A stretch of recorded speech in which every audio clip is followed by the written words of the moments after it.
But I have been asked to make it clear, gentlemen, by your executive organising committee, gentlemen, that owning a blow-up inflatable dolly doesn't actually count as a relationship. We live in difficult, except in your case, sir, we live in difficult times. Rang me up about 10 days ago and said, Terry, what's the minimum number of people that you require before agreeing to speak in public? And I said, well, David, 2, but don't worry, I'll always be one of them.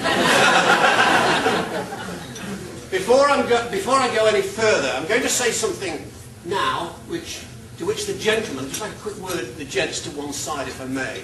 I'm going to say something now to which I recommend you all nod vigorously in agreement. The wise ones amongst you might want to call out hear, hear. The truly intelligent, both of you, might just want a little round of applause. Are you ready, guys? Ladies, you all look splendid.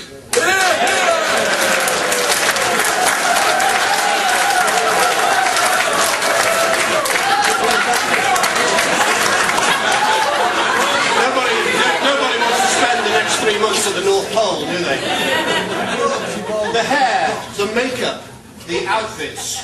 You're adding real sparkle to a dull January night. So easy. I'm slightly over the maximum age. You probably can't see it at the back there, but I'm going slightly grey. I noticed it when I was shaving this morning. I got one or two lines on the old face. I said to my dear wife, I said, these, darling, are laughter lines. And she said, Terry, nothing, but absolutely nothing, is that bloody funny. But my favourite story from those days concerns the gardener, Charlie Dimmock, BBC Gardeners' World presenter, who came to see us one day, and she told me the story about how she was delighted and honoured to have a rose named after her. That was right up until she read the cultivation instructions, which apparently read, not good in a bed, but perfect up against a wall.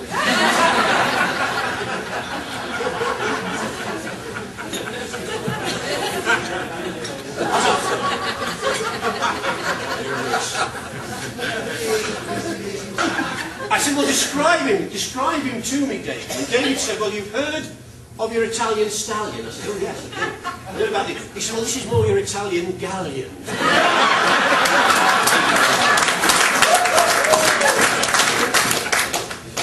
But Farm Stadium, I don't want to say the wrong thing. Have you got any advice? Well, we've been married for 38 years, and she's always got some advice.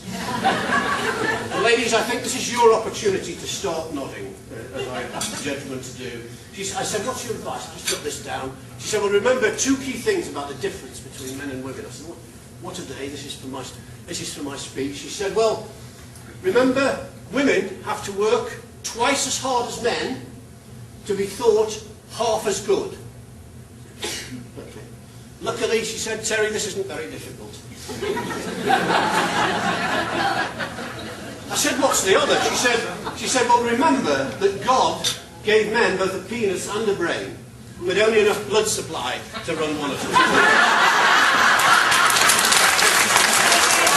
And we all know it's true, don't we?